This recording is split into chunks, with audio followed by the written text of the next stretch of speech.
Congress party Gandhi Bhavan వేదికగా గత కొన్ని నెలలుగా ప్రజల యొక్క సమస్యలు తెలుసుకోవడం కోసం ముఖాముఖి కార్యక్రమాన్ని మంత్రులతో ఏర్పాటు చేయడం జరిగింది.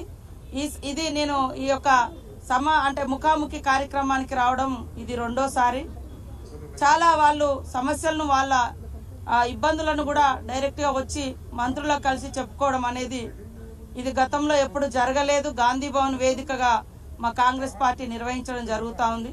ప్రజావాణి కూడా అద్భుతంగా మరి దివ్య గారు ఒక ప్రభుత్వం తరపు నుంచి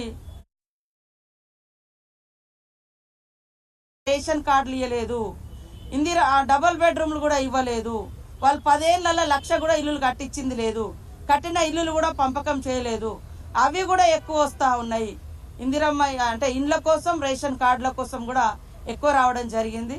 ఖచ్చితంగా ప్రజల యొక్క సమస్యలను అర్థం చేసుకొని ఇప్పటికే మరి ప్రజాపాలనలో మన ప్రభుత్వము ఈ 4 స్కీములలో ప్రధానంగా రేషన్ కార్డ్స్ కానీ ఇందిరమ్మ ఇండ్లు కానీ ఇవి ఖచ్చితంగా కంప్లీట్ అయిపోతాయి సమస్యలు. కాబట్టి ఇంత దూరం వచ్చేటువంటి వాళ్లకు ముఖ్యంగా మరి ఎవరైతే రేషన్ కార్డు కోసం కానీ ఇందిరమ్మ ఇళ్ల కోసం వచ్చేటువంటి వాళ్లకు దయచేసి మీకు లోకల్గా ఉండేటువంటి ఎంఆర్ఓలు ఎంపీడీఓ ఆఫీసులలో పెట్టుకోండి. అవి నిరంతర ప్రక్రియ, వాటి కోసం ఇంత దూరం రావాల్సిన అవసరం లేదు. కాబట్టి అక్కడ లోకల్ అధికారులకు ఇస్తే ఆ సమస్యలు కూడా పరిష్కారం అయిపోతాయని నేను సందర్భంగా తెలియజేస్తూ ఈ యొక్క ప్రజావాణి కానీ మంత్రులతో ముఖాముఖి కానీ మరి నిరంతర ప్రక్రియగా మా ప్రభుత్వం మా పార్టీ నిర్వహిస్తున్నది. మంచి స్పందన వచ్చింది. సమస్యలు కూడా చాలా వరకు పరిష్కారం అనేది దొరుకుతుంది. కాబట్టి కొంత వచ్చే వాళ్ళ సంఖ్య కూడా తగ్గుతూ వస్తుంది. ఎంత తగ్గుతూ ఉంటే అంత సంతోషంగా భావిస్తాం.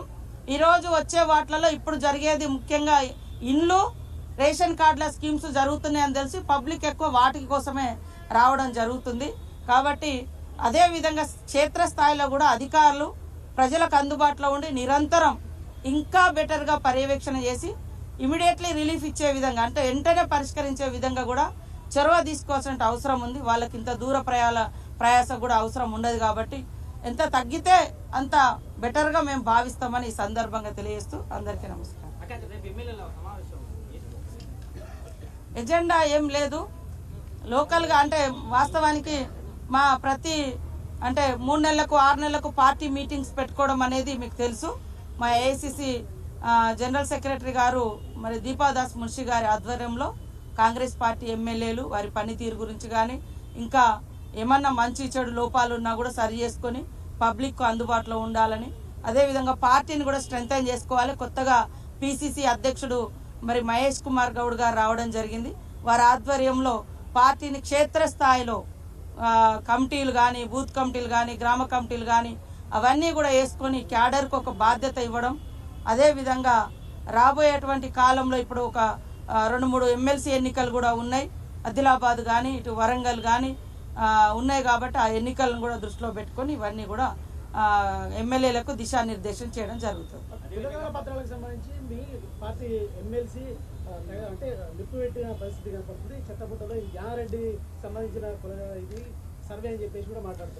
నిజంగా ఎంత దుర్మార్గంగా మాట్లాడుతున్నారంటే ఇప్పటి వరకు దేశంలో బీసీ కులగణన 1931 తర్వాత పాపల ఏది సోషియో ఎకనామిక్ సంబంధించి బ్రిటిష్ కాలంలోనే జరిగింది. ఆ తర్వాత అఫీషియల్గా అథెంటిక్గా ఉన్న కులగణన ఏదైనా జరిగిందంటే ఇప్పుడే జరిగింది.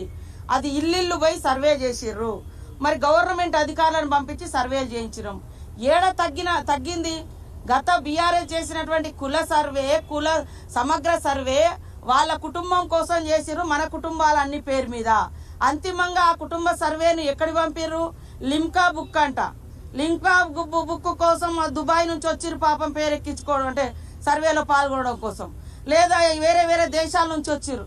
ఆ సర్వేను ఆధారంగా తీసుకొని ఏదన్నా పథకం అమలు చేసిండ్రా? నేను అడుగుతున్నా ఇప్పుడు. మేము socio economic education employment political అదేవిధంగా క్యాస్ట్ సర్వేను మేము మా రాహుల్ గాంధీ గారి యొక్క డ్రీమ్ టార్గెట్ లక్ష్యము ఆశయం ఆకాంక్ష.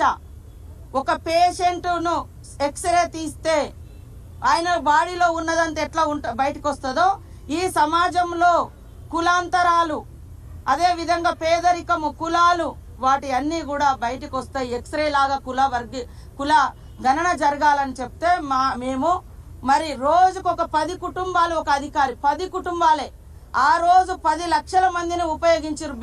బీఆర్ఎస్ పార్టీ 10 లక్షల ఉద్యోగులు ఈ సర్వేలో పాల్గొన్నారా?